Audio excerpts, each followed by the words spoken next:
laptop monitor into a giant color light thing. I wonder if I turn it on in the back and then turn off this other one in the. Hey, we're live. Eric, I guys.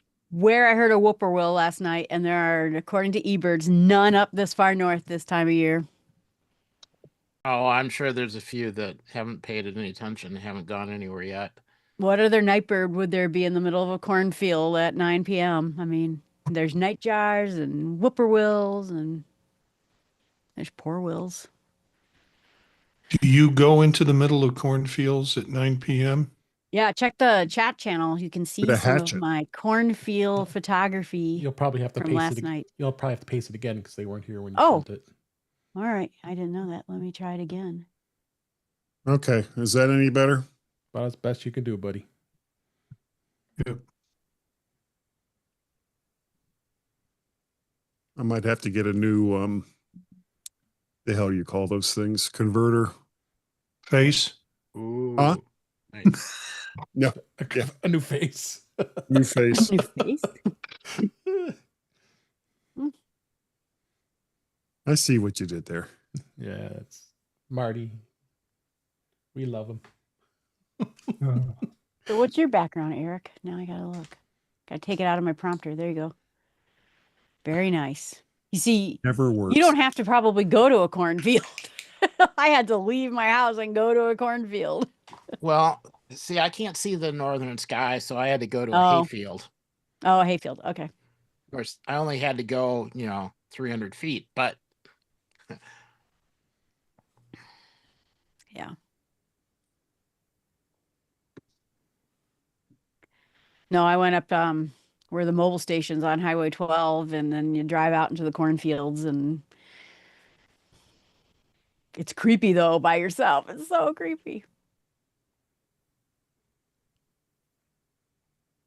All right, there's the guy that got me hooked on I said- pluribus. Yeah. I'm addicted to it. Oh my I God. was, isn't it amazing? I'll watch one. It'll take me up to, like 12:30, and then it was like, oh, I got to watch the second one. Yep, that's exactly what happened to me.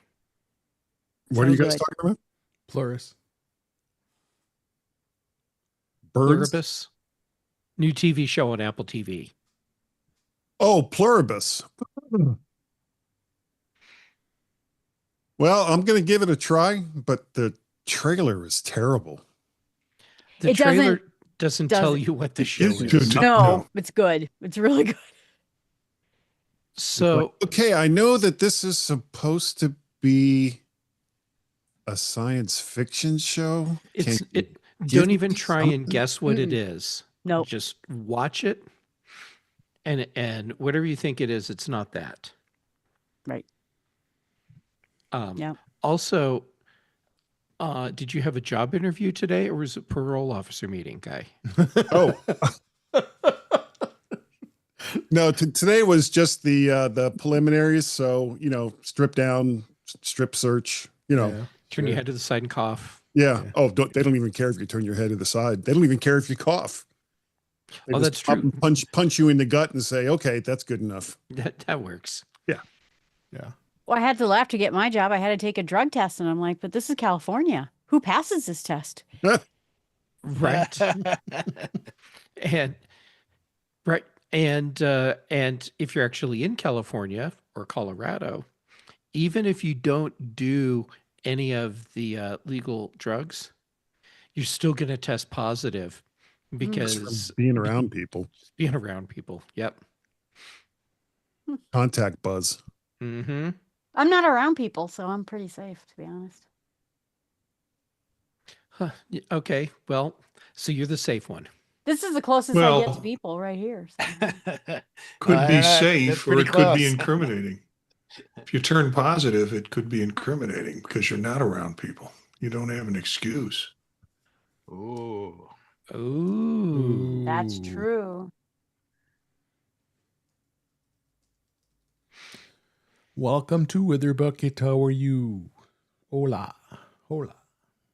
I was just visiting him. Can we still talk about my strip search? It was quite fascinating.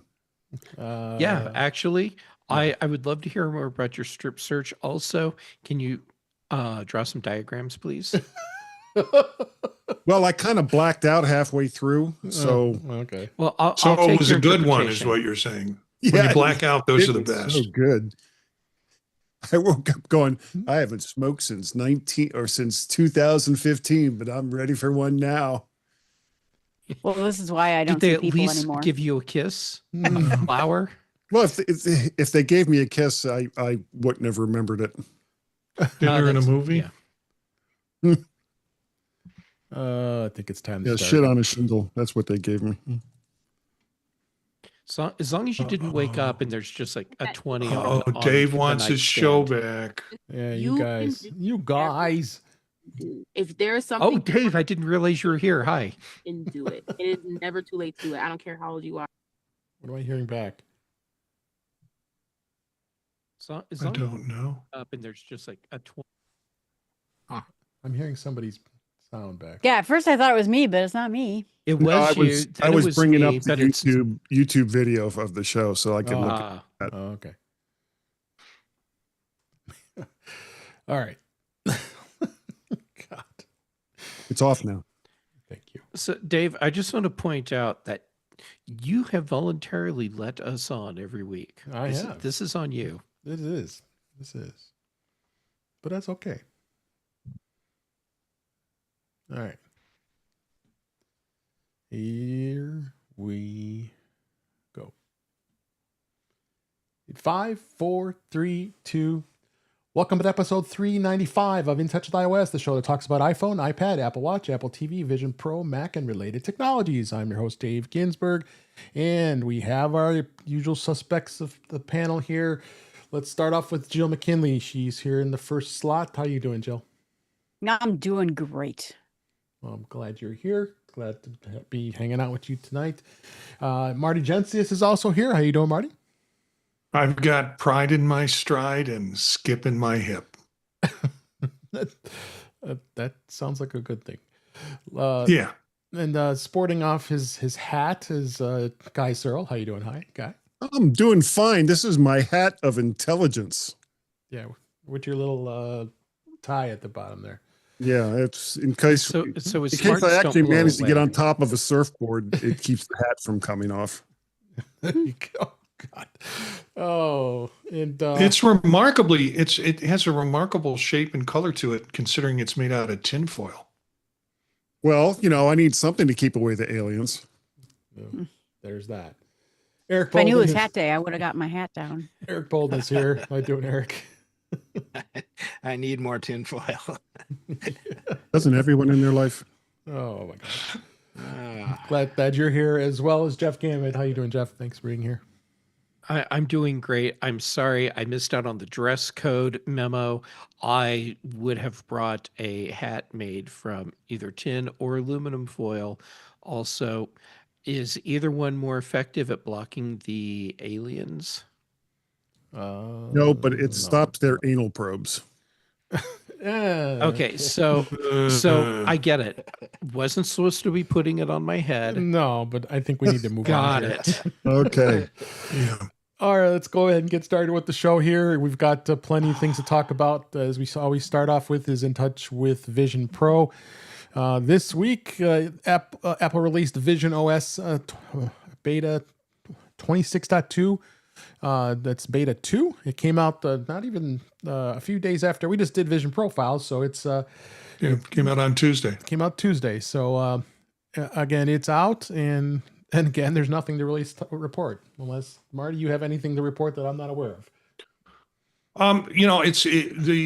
The article you put up. It was interesting because someone in the comments said, "Hey, come on, guys, do your work. All of the data is here in it, and just the kinds of things compared to the last beta, which was beta 1.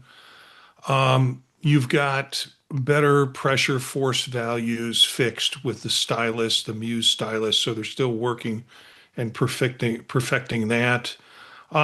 There was something that has happened with between beta 1 and beta 2 around airdrop, where everyone visibility does not give everyone visibility in terms of airdrop. So That's something that they're going to have to fix. They fixed some things with StoreKit. Subscription status is still taking time trying to confer that statuses have occurred or subscriptions have occurred. It can take up to 24 hours. Um, they fixed some issues with memory ref counting and tracking some things that are missing. SharePlay is broken for DRM content. So you can't SharePlay videos with SharePlay. But overall improved stability, despite all the things that I just said. So that's what's new in this version of beta. All right. Eric, did you have not been still not running beta, right? Nope, staying away from beta. All right. So we'll go ahead and move on here. And I did get to watch the new immersive video Flight Ready. It was pretty phenomenal, I must say. This is a immersive video of a F-18 fighter pilot footage for the Vision Pro. It's these F-18 bombers that are landing on the USS Nimitz and strapping in with the F-18 fighter pilots, full throttle to the skies. It was pretty amazing, I must say. Just long overdue for another immersive video. We've been waiting like forever for one. So I will definitely say it was a lot of fun to watch, and I was moving my head around up and down and checking the whole view out. Eric, Maverick. Eric, what did you think of it? Oh, it was good. And they were using all the new cameras in it, so the quality was excellent.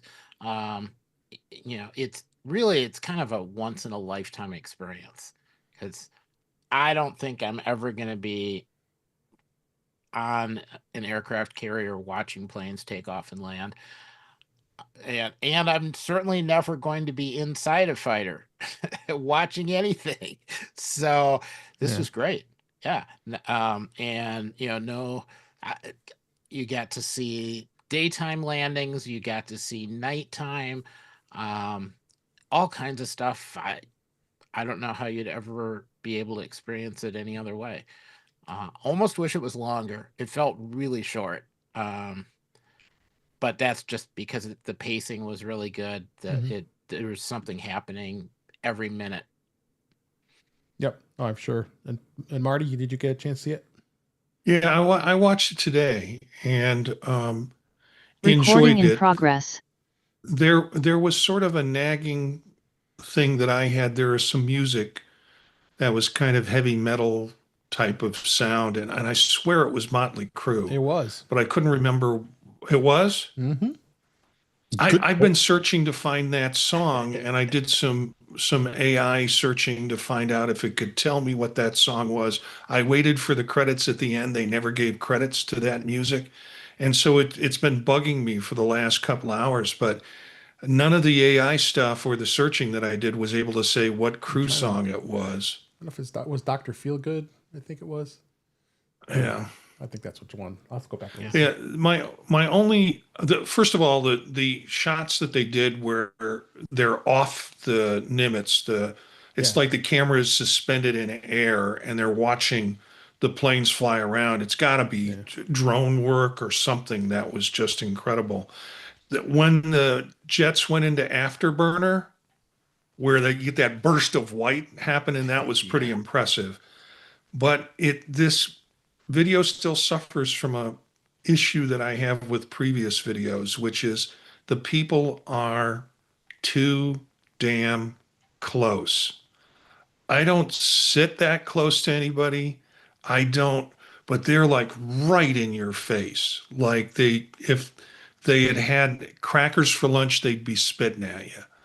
And that's a little too much for me. And I see that over and over with these videos, and it's like they don't do at least in our Western culture, the arm's length distance from the speaker that we're comfortable with. So I always feel a little uncomfortable looking directly into the pores of other people. Were you watching it in window mode, or were you watching it kind of more immersive? Immersive. I did immersive, yeah. Oh, okay. Because I tend to drop it into window mode and pretend like I'm in a theater watching, which isn't quite as close as you're supposed to get, but then you don't get that I'm too close to people. Yeah. I'll have to go back and watch it again. I have a question. Yeah. Of Mhm. course. Since I don't have a Vision Pro, I haven't been out actively looking. Are there studios outside of what Apple's doing producing immersive content for Vision Pro, or is this all just Apple stuff still? I mean, this was think produced by a studio of some sort, right, guys? Yeah, but I think Apple was Apple listed. Distributes it, though, I think. Yeah, and certainly was involved. But that was that whole 2-day session that Apple just did to try to make it so more people can successfully Mm-hmm. do completed projects. And that And just we've- happened. So I figure maybe another 4 to 6 months and we'll start seeing a bunch more of non-Apple stuff. Okay. Yeah, but we've seen examples of it not produced by Apple. Yeah. There's that one Bluegrass app that has the Bluegrass band in it that is immersive video, not produced by Apple, but produced by a separate studio. So there are projects that are kind of coming into Vision Pro, generally through some app system, not necessarily through Apple's gallery, where things are where videos are being produced, and it's been a while. It's been at least 6 months to 8 months where we started to see these things crop up. So Okay. And there's training material that's being done and is being distributed. Some car stuff. They have a helicopter training app. That video is all filmed on really nice cameras. Yeah. and you can mix this stuff in DaVinci Resolve. It's Oh, all nice. built in to be able to do that. So it has the availability for non-Apple Studio folks to be able to play with. Cool. I know, Eric, you did go to the Apple Store earlier this week. Was it last week or before the show last Monday? And did they are they giving demos? You did go do the demo on the M5 Vision Pro. Did they Yes. show immersive videos? Normally in a demo they did. I kind of skipped over it because I had a whole bunch of stuff I wanted to do myself. Okay. So I didn't jump into the immersive video because I wanted to see a virtual display and put widgets up all over the place. Okay. And try running as much as I could and as many tabs in Safari as I could manage to get up and see if it stuttered, and it didn't. But yeah, normally that's one of the I just wanted to mention that for those of you who are still thinking about a Vision Pro, that you can go to the Apple Store and they're giving some really good demos now. With immersive video is one of them, being able to experience it firsthand. So, Would the first version have stuttered? Because you tried to. Well, if you're doing the one thing at a time, it's fine. Oh, okay. If you put up 10 widgets and a whole pile of Safari pages that are doing stuff, you might notice some of the widgets not updating as fast as they're supposed to. Yeah. Okay. All right, let's move on to beta this week. Apple did release all the betas across the board here. They seeded the second betas of iOS 26.2 as well as iPad OS 26.2 to developers, and the public beta is out as well. This was a week after beta 1 came out, so they got pretty aggressive and got out the new updates.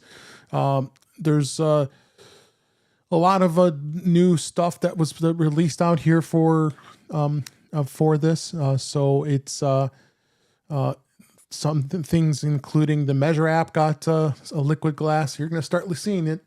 All the liquid glass is going to be added to a lot more apps, and you're going to start seeing more of that. There's now an option to sort games in the games app library by size, in addition to name and recent. CarPlay's got some updates. I'll be touching upon that in a bit here. Menu animations. The pop-up menus now have a corner button where it's quicker, bouncier animation. So you're looking at a lot of visual stuff that you're looking here, including alerts are going to be changed with safety alerts and what there was in the beta, as well as other features you're going to be seeing. So, yep, it's continuing on. And Marty, what was your experience with your iPhone so far with that? It's fine. I haven't seen any changes. Haven't noticed any oh wow changes on it. But of course, I'm not looking at things kind of deeply. And if there is a change, it's sort of like, okay, I guess we do this way now. But I'm excited about the games app in terms of sorting games. I think is good. And then we'll talk about the CarPlay stuff, which Yeah, I think is important. it is. In another round. So. Yeah. The guy, are you running a beta on yours, or did you hold back? No, I only have the one phone, so I'm desperately afraid to screw with it that much. Unfortunately, I hadn't heard about this yet, so I haven't yet put the beta on the iPad. The thing is, with the iPad, I'd love it, but if it gets screwed up because of a beta, it's not the end of the world for me. It's not like I was putting it, here on my main Mac. Though I did put the latest developer beta on my Mac laptop. Nice. But I haven't really noticed any changes. Okay. Jeff, you tried it on your iPad? Yep. And it's everything seems to be running fine, which there you go. If I'm not like wailing, gnashing at the teeth, or just going on about something in the update, that's probably a good sign. Yeah. So a couple other things is there was next month there's going to be some new features in the CarPlay. It's a CarPlay setting that they added. This is extending the pinned conversations in the Messages app to CarPlay for quick access to your most frequent chats.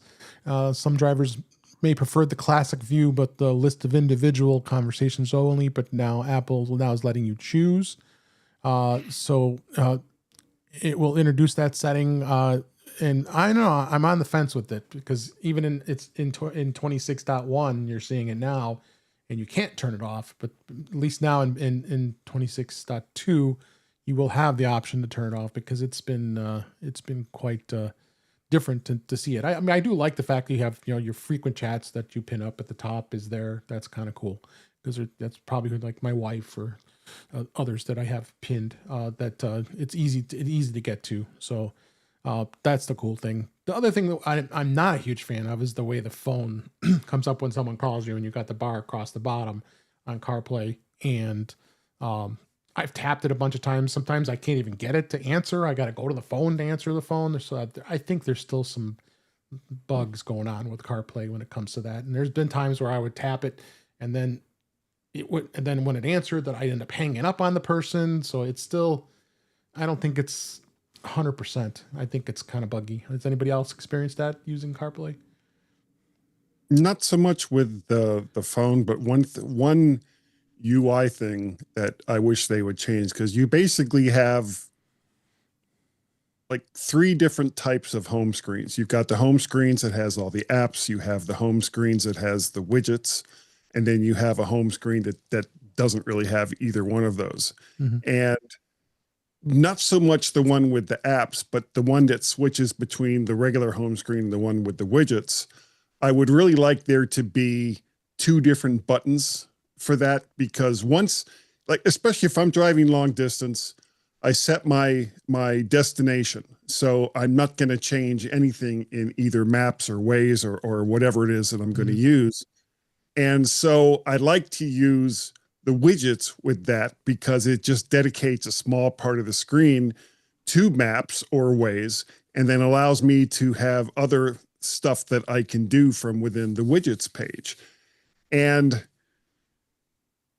when it basically comes up at the bottom, you've got the little round button. It's got a square in it, which takes you to 1. And then you have a nut. When you hit it one time, then it comes up with like the waffle inside of there to go to something else. And if it could just be like 2 different buttons so that I can choose which one it is, and if I have to go out of it to go to a different app or I have to do something else, then I can easily get right back to the one that has the widgets set up the way that I want it. Yep. Anybody else want anything about the beta 26.2? Yeah, I would love to see some differentiation between what's on your phone and what's on when it comes to messages. What's on messages when you're in your car. I come from a family whose culture at this point, because they don't know any better, is it's a thumbs up to everybody's comment. So I'm driving along and I'm getting ding, ding, ding, ding, ding, and it's all I'm sorry ha for ha laughing. ha and thumbs Hello, up and things hello. like that. And I would like to have less interruption of that. I mean, I love having pin section and messages on my Mac OS. I like it on my phone too. But on CarPlay, I'd like to be able to more effectively select who in what groups I want to silence. Yep. And more from a safety measure, you know, I don't, it's distracted driving for me when that happens.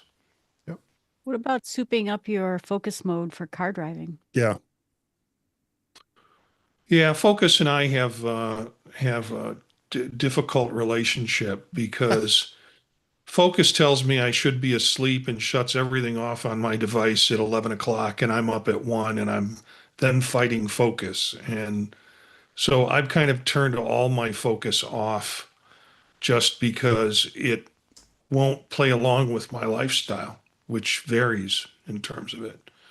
But yeah, I mean, I'll look at that Yeah, and because you can setting it unschedule up. the sleep thing and start using the drive thing. Yeah. I haven't gone to the drive thing, but yeah, it's a good idea. So there's a number of other things I'm not going to hit on that were released on 26.2, but we'll continue to cover it. tvOS 26.2 beta 2 is out, as well as watchOS is out. Nothing really to report on those. So it continues on. We anticipate that the beta the final version is going to probably be released in a few weeks, probably about the first or second week in December. Usually, that's about what Apple's been doing in the past. So you will see that come out with updates as soon as we see it. And we move on to In Touch with Mac this week. They did, of course, release the beta for Mac OS Tahoe 26.2 beta 2. And like I said, there wasn't really a lot that you noticed with any upgrades with it. Pretty status quo. I don't know if Marty or Jeff or anybody else did experience anything different. I don't have it installed on anything. That's right. However, unless I see significant improvements in just the system overall, I don't care about adding more features. Mhm. But fixing the memory leak issues, the audio issues, Mhm. if I don't see a significant improvement in those things with 26.2, I think I'm at the point where I'm going to tell people, if you haven't installed Mac OS Big Lake yet, just skip it and let's wait for version 27. Yeah. Yeah. That's I mean the memory leaking hasn't been too bad for me, but I would agree with you if it's becoming buggy. I haven't noticed anything at work, so we've been pretty lucky. So I've left it with me supporting it. Luckily, knock on wood, I haven't heard any complaints. So we had to move to it just because of the way we've got our things set up. So but so far so good. 26.1 is probably a little more buggier than 26.0.1. Holy forking shirt balls, yeah. Yeah. So hopefully 26.2 is going to improve upon things here. I guess we'll find out. So may need to look at that. So anything else that you're experiencing with the beta that you wanted to add here? All right. I haven't really experienced any of the audio problems that Jeff is talking about. I am so glad you have not. I have not Yeah, either. it You might. don't need that It in your could. life. It could also remember. It could also be something in your own settings. Yep. That's doing it. Or an app you're using. Yeah. Oh, of course. Yeah. And there's a ton of variables, and I'm certain that I haven't exhausted all of the variables to test. Mhm. But I would think that the other people I know experiencing the same problems, since they're being as exhaustive in their experimenting as I am, they've likely hit things that I haven't. So Yeah. what I'm hoping is either someone comes across the things where they're like, oh yeah, if you have this exact combination, you're going to have this problem. Or, hey, there's this one setting that I bet you haven't checked. Look at it and I'll be like, oh crap, yep. Yeah. But so far it's just been a bucket of disappointment. Oh. Yeah, I know. I'm actually really disappointed. Yeah. I had very high hopes for macOS Big Lake, and yet here we are. Yep. Well, we'll see. Let's see what happens with 26.2. So moving on, just talking anything related to Mac. 1Password. We love 1Password. They Agile Bits, our fun company that has released that great program, did announce a redesigned unlock system for Mac and Windows that allows the app to open automatically when a user unlocks their device, which I like. The new setting lets 1Password unlock along with the operating system when a user authenticates with Face ID, Touch ID, or a PIN or a system password. According to 1Password, this removes the repeated reauthentication many users encounter when they're returning to their computers after brief periods, and while still relying on the device's built-in authentication to validate. It is an optional feature that you can enable on this, and it's part of a broader update, including new security presets defining how frequent the app locks, because it does lock a lot, but we kind of been kind of used to it. So I think this isn't a bad thing. If you want that option, be able to do it. So I haven't tried this yet. Jeff, have you any comments on this? I didn't know they were doing this. I guess Yeah, me I've been not paying attention, busy, whatever. But when I launched 1Password a day or two ago, like I was in the middle of, I need to log into this thing, do this thing right now, and I get this new pop-up asking me what settings I want, and I'm like, I just want to use my freaking passwords. And so I click something and it says, okay, so you're not going to be using a password. And I'm like, oh no, just cancel everything, which it let me do, and told me that it was going to maintain the settings I already had. Yeah. So that was great. And I mean, they did a fantastic job of gracefully exiting out of all of that, so that I can go back and really decide if I want to change settings later. I'm probably going to keep mine incredibly strict. I like the idea that I have to re-enter my password Right. on a very regular basis, but I'm already using the authentication with my Apple Watch at my desk, so it's not a big deal for me every few minutes Right. to have to just double tap a button on my watch. But I do think this is cool. Make it easier for people to use a program that can otherwise be intimidating at times. Right. Yeah, I think it's good. This just got announced today as we record this, so that's probably why you hadn't seen it yet. Oh, okay. So in that case, this must have happened to me earlier today. Yeah. Okay, I don't even know what day it is anymore. That's right. Man, those aliens, when they abduct you, they really screw up your sense of time. They do. All those aurora, all the roars that were going on out there, messing you up here. Anybody else have any comments about 1Password and this new feature they're adding? All right. I'm glad to see it. Yeah, I am too. It might get me to go back to using 1Password again. I've not recovered from forgetting my main password and losing all my passwords because I couldn't remember what it was, because it was really Yeah, you secure. lose that key, you're screwed. Yeah. Yeah. Yeah, I had a problem with them a couple of months ago, and it looked like they were signing me up for something. So I was like, well, I'm just going to drop you. And then I had second thoughts about it, but they had gone ahead and closed my account up. And I'm like, well, maybe I need to go back there and try and figure this mess out.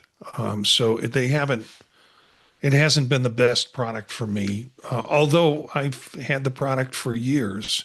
And then just this last year, it seemed like there was a mishap or a mess up where I decided I was going to drop the product because I was getting really accustomed to Apple's password manager, Okay. Yeah. frankly. Same. All right. The Apple Password Manager app is pretty slick. And honestly, I think for the vast majority of people, it is all you need. Yeah. True.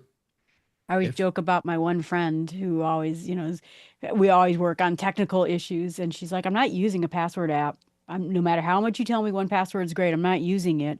And then she goes back to the Mac I sold her and she's using the Apple one. And I'm like, okay, I'm not going to say a word. Yeah. Yeah, Hey, as long as she's using it, that's what counts. that's right. Yeah. Okay, side note, I just went into 1Password settings after unlocking it with my Apple Watch to look at the security settings because I'm curious if you're like someone like me who I need to do a thing right now, get your stupid whatever pop-up thing out of my face and let me do my job kind of person. I know. I probably need therapy. Is it easy to go back and find the thing to do the settings later if you want to? And the answer is yes. And it shows for my app unlock preset that I have it set as custom, Okay. which is exactly right because I set it all up after long ago, exactly the way I want it, and it did not change it after the pop-up. So, and then it gives you a button where you click security review and it lets you pick exactly what you want right there. Yep. So super cool. Well Yeah. done. Yeah. Well done. All right. Let's go ahead and move on. Another little discussion I'd like to have. I can't believe it. It's been 5 years since the M1 Apple Silicon processor came out. Seems like yesterday we were talking about it for the first time and how incredibly excited we got that Apple finally got away from the Intel processors. And I still own an M1 MacBook Pro, which is getting a little long in the tooth here. I'm ready to be doing an upgrade probably next year. If I'm on the fence. I'm debating whether or not I want to wait for the M5 Pro or should I just dive in and get the M5, which I'm leaning towards. Maybe the M5 is okay, but that's another story. But like I said, the 5th anniversary that it replaced, it was unveiled actually on my birthday, November 10th, 2020. wow. So that's a celebration along with that. So, and it was in the Mac Mini, the MacBook Air, and the MacBook Pro. I owned the first Mac Mini, the M1. I bought that, and that was a really nice machine. I got a basic model because I'd already had my my MacBook Pro. So, and because the MacBook Pro came out right after the Air, because the Air started it, and then it came out later. So when the M1 chip was launched, it was probably one of the world's fastest CPU core, industry-leading performance per watt, and it's only improved since then. I think the best thing is the fact that they went fanless on all the laptops, Yeah. so it was so much quieter. Oh my god, it drove me nuts. Like I was like getting a jet engine with the Intel Max we all experienced. So, but then measure it against the M5 versus the M1. It's now 6 times faster CPU and GPU performance, 6 times faster for AI performance, 7.7 times faster than AI video processing. This is the M5 versus the M1. 6.8 times faster with 3D rendering. It's 2.6 faster in gaming performance and 2.1 faster code compiling. So you're definitely going to see this. I'm not going to ramble off all these benchmarks, but yeah, it's pretty incredible. And if you go back and match what's there now, you've got quite a difference in the clock speeds and comparison. And Apple did sell the Silicon Macs along Intel Macs for the first 3 years because everybody was panicking. Oh my God, I'm still using Intel. Well, now we're at the end here where Intel is going to be gone completely, except for the Mac Pro, which they still haven't done anything with yet. And that you really don't even hear much about the Mac Pro anymore, honestly. But who knows if that's ever going to get upgraded. So it will continue to evolve, like everything is done with processors. Between Intel, AMD, other processors, and I'm pretty happy that what Apple's done, and I think that's what really has helped Apple do real well with the Mac and how much it's increased in its sales and the percent of usage out there now. So, Marty, what do you think about this with the processors? I mean, you pretty much have owned every single one of them, I think, just about. But Yeah, I traded a M4 in for an M5, and frankly, I noticed the difference. Okay. And it is,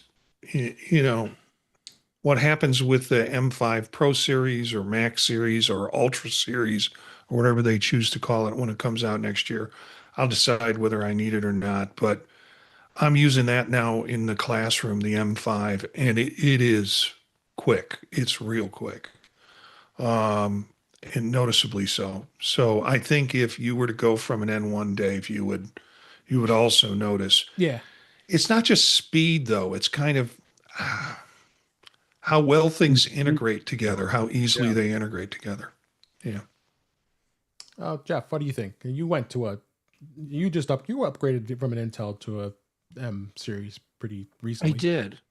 Well, it feels recently, but I guess not, because I went from Intel to an M2 Pro. Okay. And the performance improvement was significant. Oh yeah. And this M2 Pro performs so well that I'm not tempted to replace it yet. Yeah. It's a great thing. The only thing that would tempt me to really upgrade right now is if I decided I want to go ahead and spend the money to have a Mac that has more RAM than I currently have. But why do that when I can sit here and complain about memory problems? Yeah. Yeah. Jill, did you upgrade to what's your latest M series Mac? Well, I got into the Mac world, so famously got into the Mac world with the Mini, the first Mini that came out on the M chip. Yep. And that one right now is running all home automations and sits downstairs, hooked up to the Synology, and the whole house runs on it. And I had to take Homebrew off of it because Homebrew was kind of choking it up a bit because of RAM, not because of processor. But still, it's still cooking along. But now I'm on a M4 MacBook Air and an M4 Mini. And I'm just going to have to figure out what my pattern is going to be. I knew in the Intel Windows world how often I needed to buy a computer, and I'm just not there yet. It's sort of, I'm taking it, I'll know it when I know it kind of thing. I need a new one. Jill, that's actually a good way to approach it. Because you will know it when you know it. And it could be that there's a couple more generations of the M series processors come out where you're like, oh man, that'd be great to have. But everything you have is great. Yeah. And my friend now has the M1 MacBook Pro that I bought originally, which was my first purchased MacBook Pro or Mac. Mm-hmm. And it's cooking along just fine for her. She doesn't edit video and audio it's like a great I do. little so she's machine. great. Yep. So good news. I agree. And Guy, I remember you. Go ahead. I remember telling myself, I can't wait to get a Mac. They now have Intel processors. That's what made me decide to finally go all Mac. I mean, 2006 when the Intel came out. Right. Guy, you just got a Mac Mini not too long ago, right? You have the M4. Yeah. Once I found out that I was going to lose my job, it was like, well, if I don't get one now, while I still have a decent amount of money coming in, it might be a while before I change it out. And I was still working with a relatively high-end M1 Mac Mini, which was such a good machine. My wife is using it now. And, so I'm on an M4 Pro. And when the M5s were announced, I was just kind of meh. I just didn't see any reason whatsoever to change it out. Now, I do have an M1 16-inch MacBook Pro. Like me. And that's the one that I've been putting the betas on and stuff. And I've got to say, even that, when I switch between the M4 Pro and the M1, I can feel, not necessarily see, but I can feel a little bit of difference as far as speed goes and the rest. But honestly, not enough to make me shell out over $2,000 to replace it with something else. Yeah.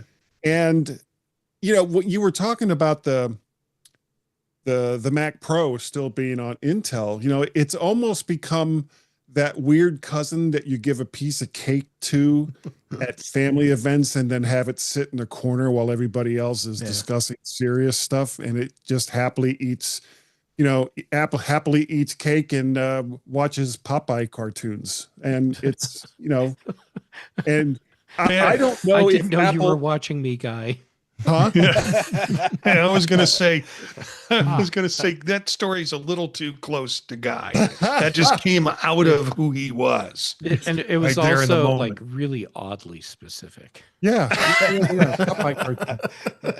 But not the King features. It had to be the Fleischer brother ones, because those were better.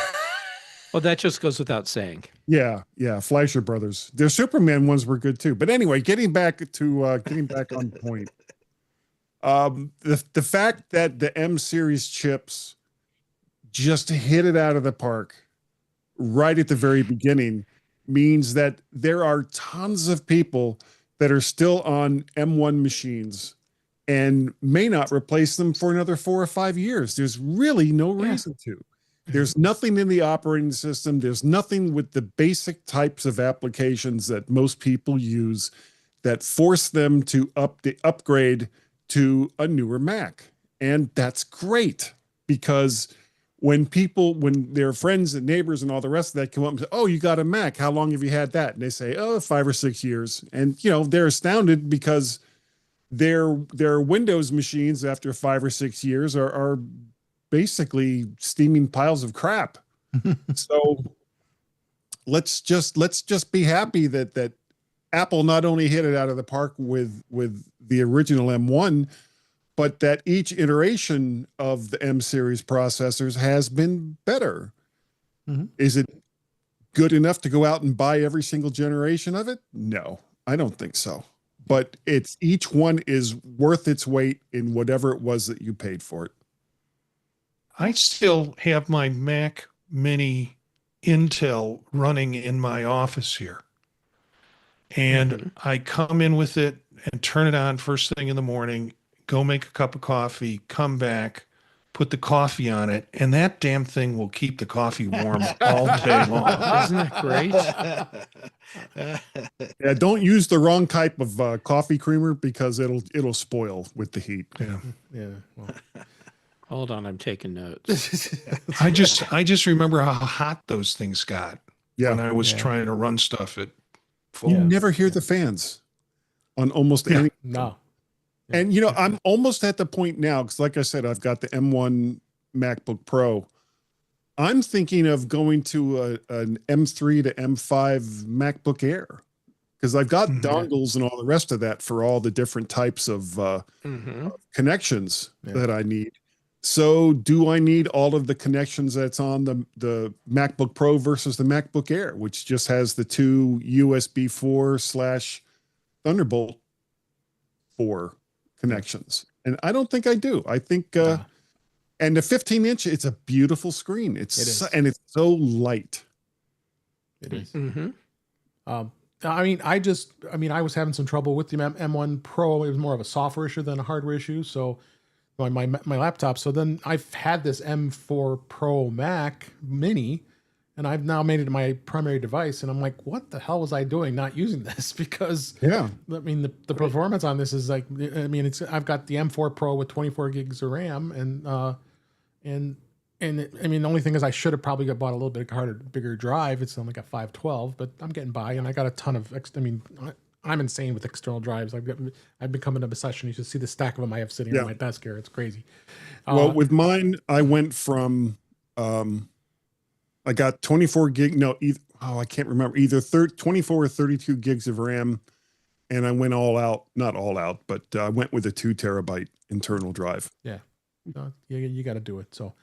Anyway, yeah, that's great about it, and we'll talk. I'm going to save talking about the iPad where that's come next week because we can hit that as a topic then next week about that change when the M series came out. But meanwhile, let's move on and hit some news this week. Apple is developing these 5 new satellite features for the iPhone. This was, of course, from the Germinator. Mark Gurman reported this week and the Powered On newsletter. So what Apple's going to do, it's going to be a series of new satellite connectivity features.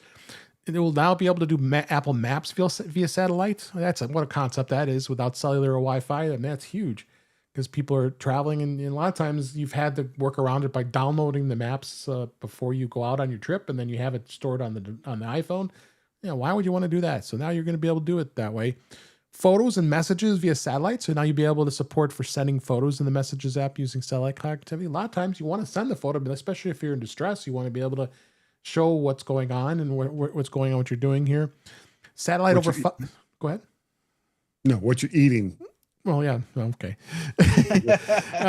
And then satellite over 5G, which supports the 5G NTN, which is allowing cell towers to use satellites for increased coverage. The technology is just going so rapidly. What satellites are they using? I'm not sure what satellites they're using, but I wouldn't be surprised if maybe SpaceX or others. Oh, you mean Starlink stuff? Or Starlink might be involved too. Yeah. So I don't know if Apple has a partnership with Starlink yet. Right. No, I don't think so. But it wouldn't surprise me if they've at least broached wow, talk about mangling a sentence. It wouldn't surprise me if they've at least talked casually about doing that. Over drinks. Over drinks. They're saying Apple could create a paid option for extended connectivity with a company like SpaceX. And then the Gurman did add that there has been discussions in the company about offering its own satellite service, but that concerns that Apple shouldn't act like a carrier, stiff that possibility. I don't see Apple wanting to be a carrier. I mean, it's just... Well, the sheer number of satellites that you have to put up for complete coverage. Right. There's already, I think, at least 3 different services with many more on the way that are just putting up satellites all over the place. It kind of reminds me of Wall-E when they take off from Earth and just burst through all the space junk that's up there. Yeah. If they could just provide a set of satellites that I know crazy talk that could be shared amongst different companies so that we wouldn't need so many up there because eventually they either wear out or have to be replaced or there's newer technology or things along those lines. And okay, SpaceX is doing pretty well at putting rockets up and getting the most expensive part of them back down. But there's only a limit of what you can do for that before you start kind of not only running out of resources, but I don't even know the words. It's just the sheer amount of pollution that occurs for each one of these rocket launches, and SpaceX is doing them 2 to 3 times a week sometimes. Yeah, seems it. Marty, you've been quiet. What's your thoughts on this? I am not gonna be like Jill and Eric and walk out in the woods and get lost. Frankly, the only time I attempted to use satellite was when I was on a plane and was able to get it on a plane because I couldn't get ground and I shouldn't have had my phone on anyway. So don't come and arrest me. You're just a rebel. You're a rebel. I don't have the use case for it in terms of terms of satellites. So if they do it, great, more power to them. It probably will not be something that I get into. Jeff, But do you anything? think that eventually that satellite service will become fast enough to replace cell service and towers? Anything's possible. Isn't that what Starlink is? What's the advantage of having it up in the sky versus having it on the ground? Less Access everywhere. clutter on the ground. You know, More clutter in space. yeah, pretty much. You know, in SpaceX has brought down a few satellites. Well, they didn't want them to come down, but they came down by accident. Yeah. So if I a mean, it's tower access falls in the everywhere. forest, if a tower falls in the forest, you don't. And nobody has coverage. Would they know it? Right. Yeah. Yeah. All right. Anybody else want to add anything before we move on? Yeah, I was gonna say, I did some research on it, previous, because when I was thinking about buying the watch, and Garmin and others use something that's called high distance satellites, which means you may not get connectivity every moment of every time, but when you lock in, it locks in for a long time. Apple uses something from a global star company, and these are low orbit satellites, which is I don't know this company at all, but essentially they are constantly everywhere all the time. And so you will always have access to something at any given minute.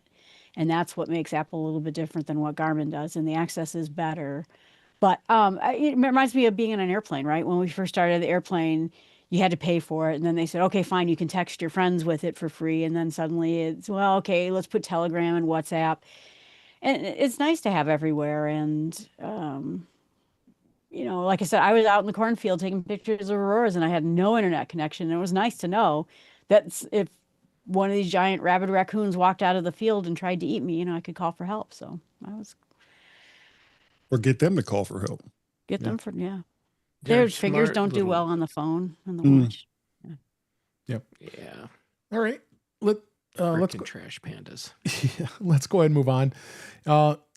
Apple did announce that this is actually earlier this week on the digital passport that's coming out. Actually, that was announced yesterday as we record this. That iPhone users can now create a digital ID in the Apple Wallet app based on information from their U.S. passport. To create a passport, then looks like Eric has already set it up. I haven't done it yet.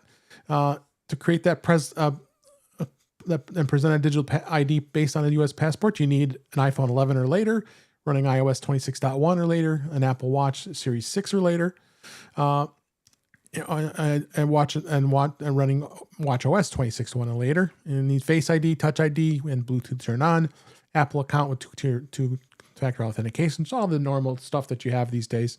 You do have to have a valid passport that is not expired, and it's only the United States. So you create that ID. You just go right into it, and you know what? I'll have Eric tell you how he did it and how easy it was. Yeah, you go in the wallet, hit the plus, and then go down to IDs, and so you want to add one, and there's a choice. I ran into a few problems because it didn't believe I was who I was. We don't either. So the scanning the passport, that was easy. You open the page that's got your picture and has all the data, and you hold it up and it says, get closer, no, further away, line it all up. So do it someplace with good lighting. And it grabs that data. Then it shows you an animation of flipping back through the book to the other side of the book. And then it wants you to put your phone down to scan the chip in the passport.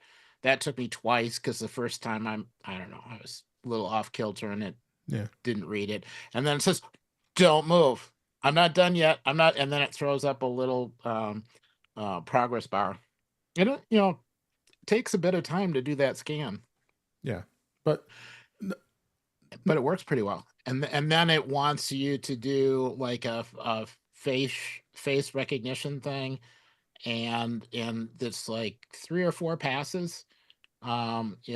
Once just of your face, then it wants you to move your face so that you're not just holding up a picture of somebody and pretending to be that person.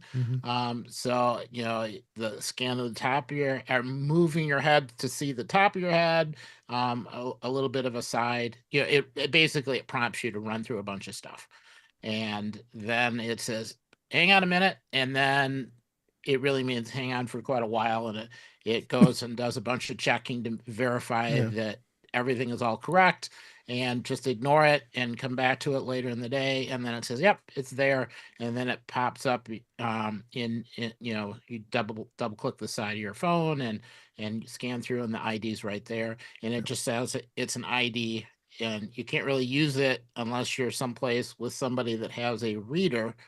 So probably airports will be the most useful. Right. So CSA is, I'm glad you brought that up. It's limited to the United States. You cannot travel with it international. So if you're going out of the country, you have to keep your passport. You have to have it with you. And Just like the driver's license, you know, you can't use a driver's because you have license. a driver's license in your phone doesn't mean don't take your driver's license. Right. Well, there was a bit of a caveat with that because there's only 12 states that have it right now. So yeah. But that's the big thing to be aware of, that it can only be used in the United States, but it's nice that this is going to be a valid ID regardless. I mean, obviously have your driver's license with you and you can use this digital ID and it should be good. Anybody else have thoughts about this? Jeff, what do you think? Okay, living in a state where we've had digital ID pretty much since Apple started the whole program, and putting my driver's license in, I'm all for this, because the more we have features like this in our phones, the more pressure we're going to have on states to adopt support for it.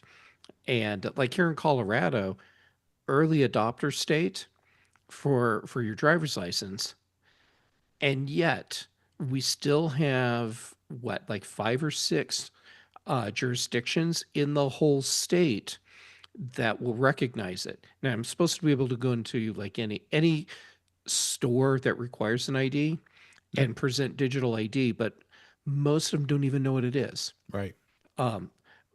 So that said, you still have to carry physical ID all the time.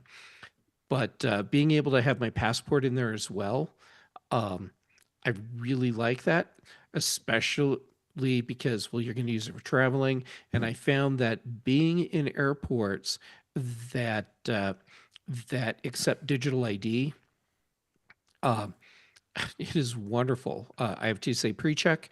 For me to get completely through TSA now, it's tap my phone. It verifies that the face matches the ID. It's already linked to my boarding pass. I'm done. And it's wonderful. Being able to do the same thing with passport, sign me up.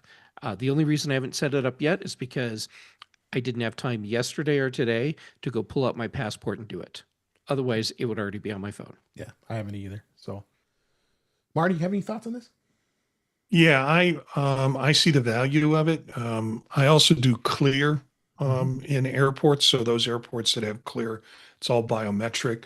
For me, the value of it is, yeah, of course you're going to take your passport with you when you go to a foreign country.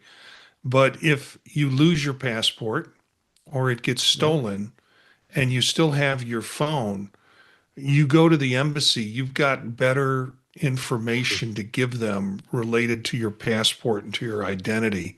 So I'm hoping if that ever happens, that will be accepted at U.S. embassies in terms of being able to move that. When I traveled internationally, I used to make photocopies of my passport and put it in my suitcase, and told other people who'd never done that to go ahead and do that too. Just so you had, even if it was a photocopy, you had some proof of identity or something that you could use to rectify the problem if you lost it. Yep. Anything else you want to add? Eric is on the streamer showing his passport on his watch. So, and it's an option. You can add it just to the phone or the phone and the watch. That's great. It's kind of nice. All right. They can ID me when I fall off a mountain in the middle of nowhere. Yeah, exactly. It sounds like it only took you 3 days to do it too, Eric, which is great. Yeah. And all that was just trying to remember where the lockbox was that had the passport in it. Oh my gosh. So, all right, let's move on to this bizarre thing that Apple released this week. They debut the iPhone Pocket. Do I smell iPod socks? This is the Only if you didn't wash them. Oh, yeah. Hopefully you're not smelling socks. No, I hope not. This is a iPod sock style accessory. Apple has teamed up with a Japanese fashion house called Izzy Misaki to launch a iPhone Pocket, a 3D knitted limited edition accessory designed to carry an iPhone, AirPods, and other everyday items. The accessory is a stretchy pocket, unlike the iPod sock,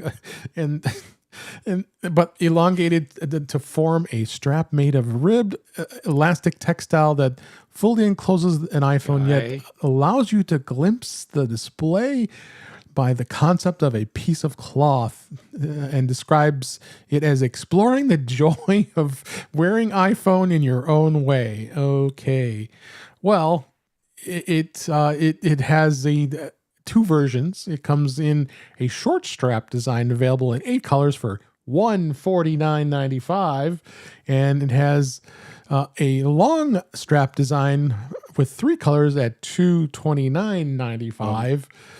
And, we can go on and on about Apple, and they're saying how great this is. And I think it's going to be just like the iPod socks. Right, Jeff? After you sneeze. Oh, sorry about the sneeze. I thought this was a joke at first. Me too. Like an April Fool's joke that people didn't realize the date. And anyhow, I am not the market for this. And I don't know off the top of my head people who would be the market for this. However, if Apple's making it, there must be a market for it. There's a sucker born every minute. Yeah. You know what my first thought was? I got a whole wall of yarn right here. Make your I own. could knit my own. Yeah, where's Kelly Gamet when we need her? Yep, that was my first thought. I'm gonna go knit myself one. Yeah, just for funsies. Now make it waterproof, and okay, you might actually have something there, something that you can easily open to take stuff out, but it's waterproof and it's just hanging around your neck and by your side. I'm picturing that's not like crazy anymore. at like theme parks and stuff like that with water rides. Heck, I'd buy one, not at these prices, but Come on now. Yeah, there are a bunch of people buying Hermes watch bands that cost more than their Apple Watch. Yeah, that basically just attach around your wrist and carry your watch around. This does not surprise me, and I first of all, I didn't think it was a joke because I've got one of those crossbody straps for my phone, and I thought, okay, well, this is a different crossbody strap in a sense for people to carry their phone. It's a designer Issey Miyake, which you kind of think, is this a joke? I thought the same thing when I read it. Is it a joke? Is it Miyake? Is there like IP Daily or Seymour Butts? But in all seriousness, I got in a conversation with someone about the crossbody strap, and then went a little bit further. Today, I got a new one for carrying my iPhone battery with along. And these are rather big in other countries.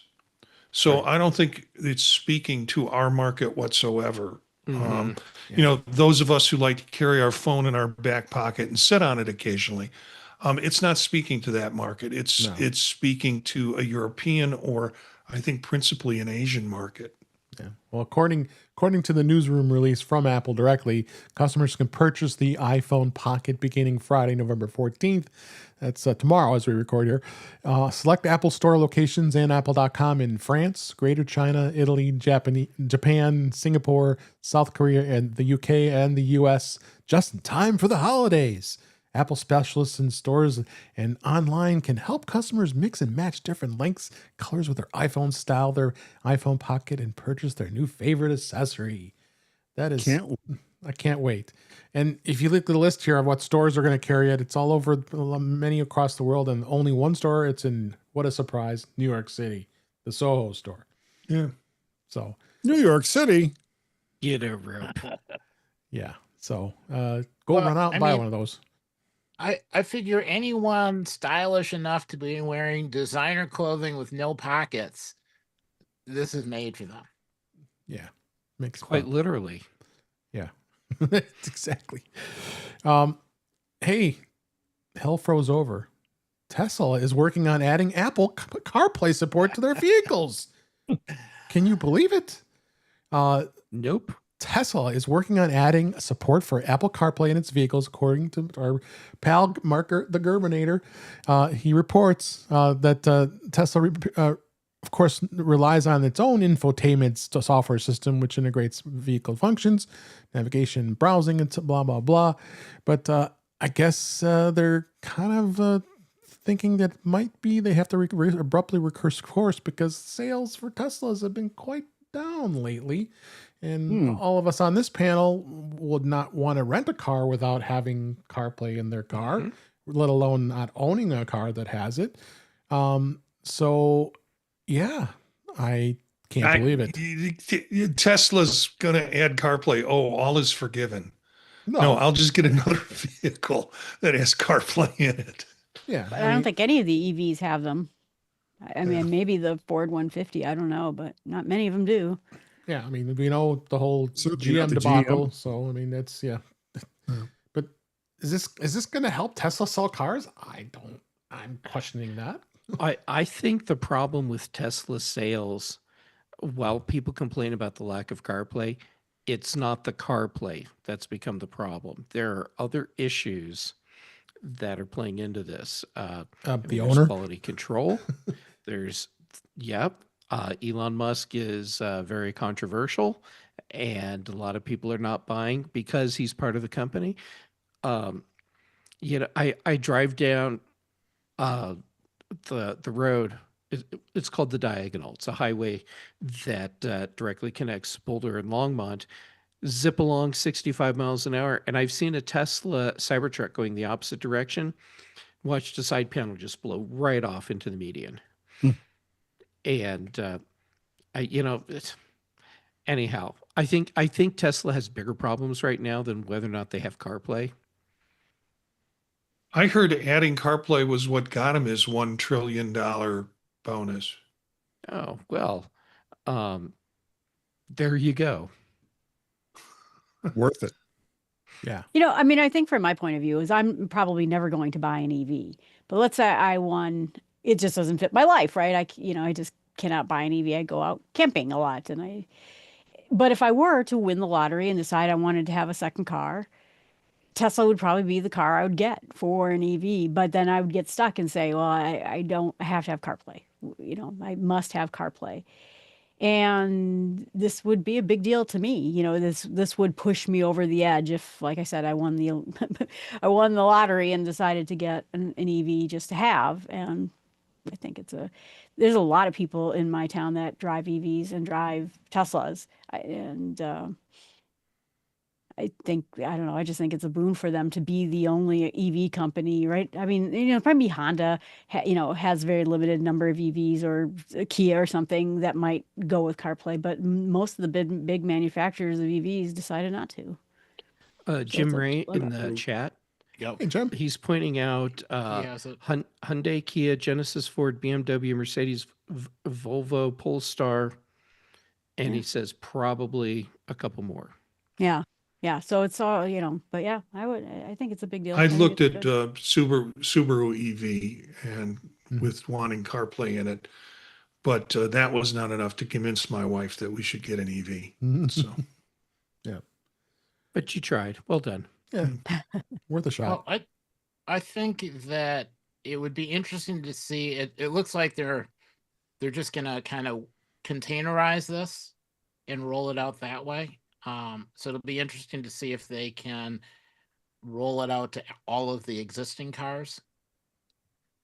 Because I could see it maybe being useful in the used car market. Yeah. So, all right. Last story I want to wrap up with this week. And it just got announced today as we record this. Major League Soccer is coming to Apple TV in 2026. You kind of think, what? They've already had it. Oh, no. What's happening is in the beginning of 2026, all MLS matches, of course, if you don't know what MLS is, that's Major League Soccer in the US, will be available to stream on Apple TV subscribers at no additional cost. So you'll be able to see it's going to be included. So every regular season match, including the League Cups and everything, you'll be able to watch it for free, included in the subscription to Apple TV Plus, which is $12.99 a month if it's standalone. And interestingly enough, and just not even a month ago, Apple announced a partnership and signed with F1. So they're going to be showing all the F1. So there's going to be no paywall for that either. And of course, you still have MLB. I think that contract's still going for another year of the Friday Night Baseball. So I'm kind of seeing a trend here because right now, if you don't, I think most people know YouTube TV has a embroiled battle between Disney right now. Because I can't watch ABC and I can't watch ESPN or any Disney properties on YouTube TV, which is very annoying. So I think you're going to start seeing these trends that I think a lot of these types of pay services are just going to, we'll just include it and just, adjust the price accordingly. See what the kind of demand is, because you got so many of them like that. Well, this just shows you how incredibly large and how much Apple TV has grown. I'm just absolutely not used to saying Apple TV Plus anymore. It's now Apple TV. Which is I think a good marketing move on their part. We've talked about that. So this is definitely this could trend it to the market to others to follow suit with this. So what are your thoughts on this, Jeff? Well, first, I'm surprised. Yeah, me too. But this is also great. I've said before, if Apple wants their streaming service to be taken seriously as a head-to-head competitor to other streaming services, then they need to have live spectator sports. And here we go. And giving people any of the major league sports, professional sports, where you have no paywall, I think that's a great selling point. Yep. I have experienced the hell that sports fans deal with trying to watch games by paying attention to Brian's presentation at Macstock a couple years ago. Brian Flanick Arthurs, that you talk about? Yes. And I'm like, oh my God, how can anyone put up with this? And how can this industry think this is okay to do this to their customers? And here's Apple fixing that, at least for soccer. So well done. Yeah. Deep pockets. How about you guys? You being the sports fan you are? Yeah.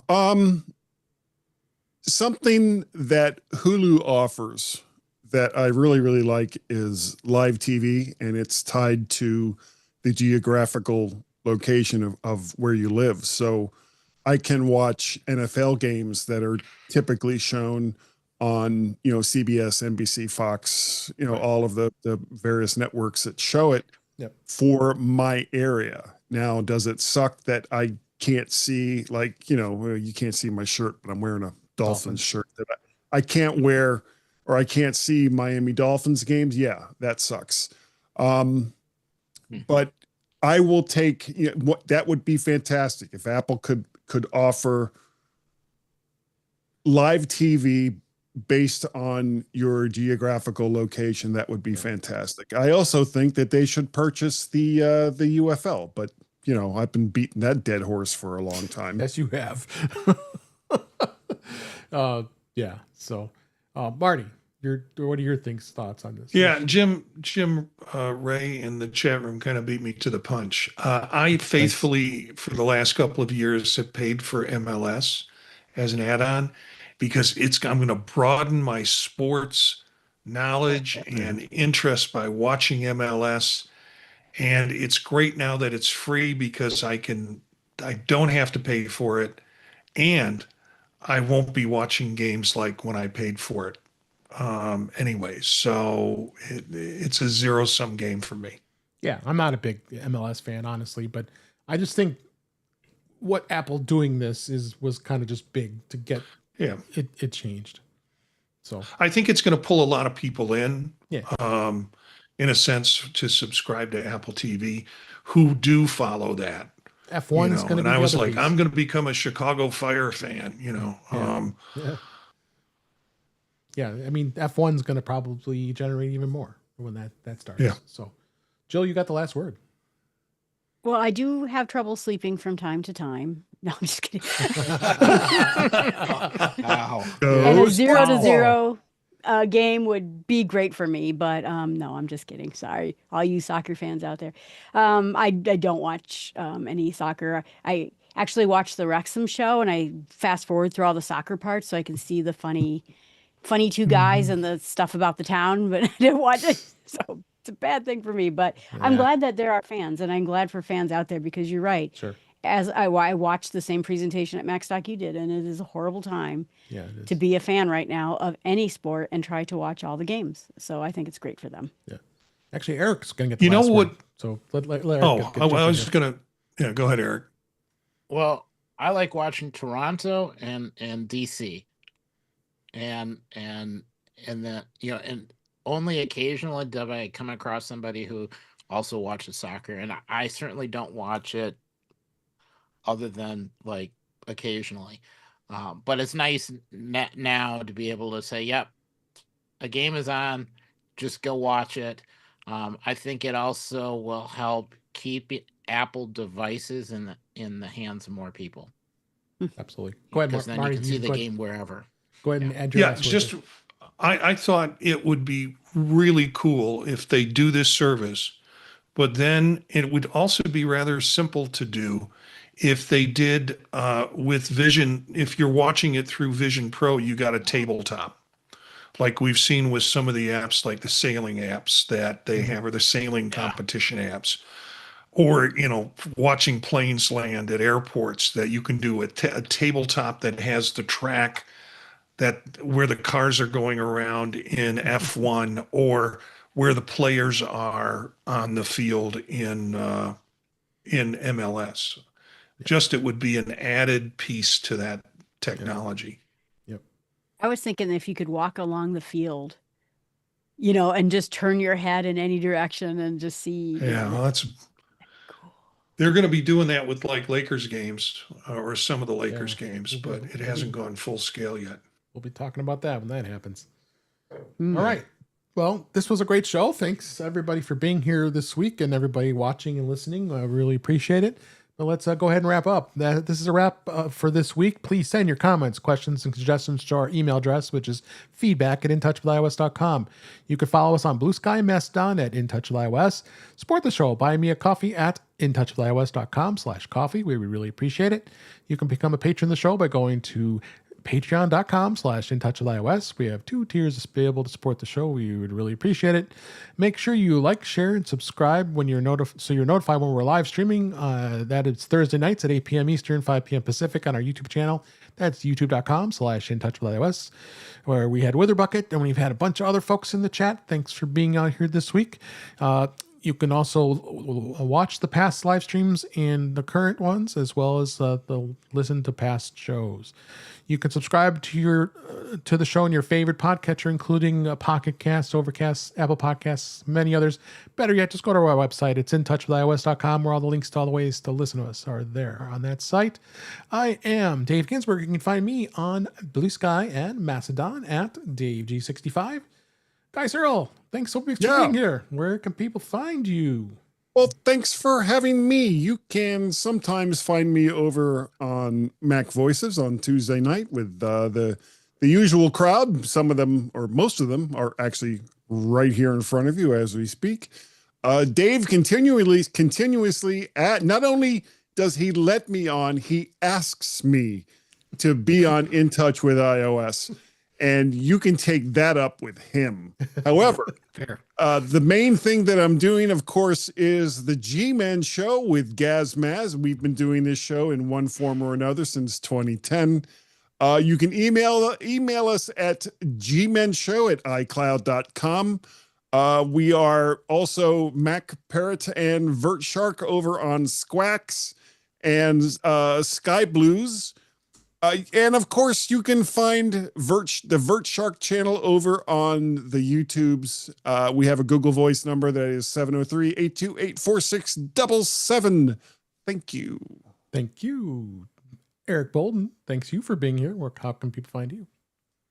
I can be found staring at the space fires in the middle of a field. Otherwise, on Mastodon at EA Bolden at mas.to. Monday nights, doing all my Vision OS stuff on Vision Profiles. Tuesdays, Mac Voices Live for Mac OS and other news. And of course, here on Thursdays, rounding up everything, capping off the week on In Touch with iOS. All right. Jeff Gamet, thank you for being here. Where can people find you? Okay, well, when I'm not making stupid jokes about Me. waves hands in the air. Yeah. How about Jay Gamet on social media, mostly on Blue Sky, Mastodon, and PixelVet. Wow, I shouldn't have had to think about that. And then for shows on Chuck Joyner's Mac Voices Live, Here With You on In Touch with iOS, on the British Tech Network for The Big Show and The Mac Show. Brian Chaffin and I do The Context Machine, and Patrice Brendamore and I do Retro Rewatch. Excellent. Thank you. And Marty Jencius, thank you for being here. Where can people find you? You can find me at Jencius, Jencius, at Blue Sky and also on Mastodon. Monday nights with Vision Profiles with Eric and Dave at 9 p.m. Eastern Time, streaming on YouTube. Tuesdays with Chuck Joyner on Mac Voices. Thursdays here. And other projects I'm involved in is at thepodtalk.net. One in particular I've started called Fade to Chat, which is movies from the 30s, 40s, and 50s. I do with Cindy Rotz. And we just finished Lawrence of Arabia, and the next show we're going to do is Duck Soup.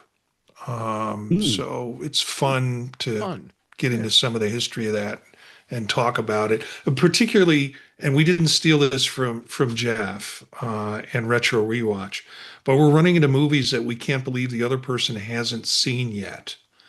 And that's the fun part. That's one. Yeah. That would be most of them for me. So thanks for being here, Marty. Appreciate it. And last but certainly not least, Dave. Jill McKinley. It's always a pleasure having you here. Where can people find you? Thank you for having me. You can find everything I do at jillfromthenorthwoods.com. And I have a productivity podcast called Start with Small Steps, where I just talk about kind of fixing your life one small step at a time. And Buzz Blossom and Squeak, which is about nature right outside your front door. Half the time, I'm standing in the middle of the cornfield in the middle of the night and thinking, what made that noise? And then I'll do a podcast about it. Or what weird bug did I see on my back screen door? And, so it's about just not deep diving into science, but just noticing the world around you. So. All right. Thank you so much, Jill. Thanks everybody for listening, for watching and being here and supporting the show. We really appreciate it. And we'll be back next week. But until next time, we'll talk again soon.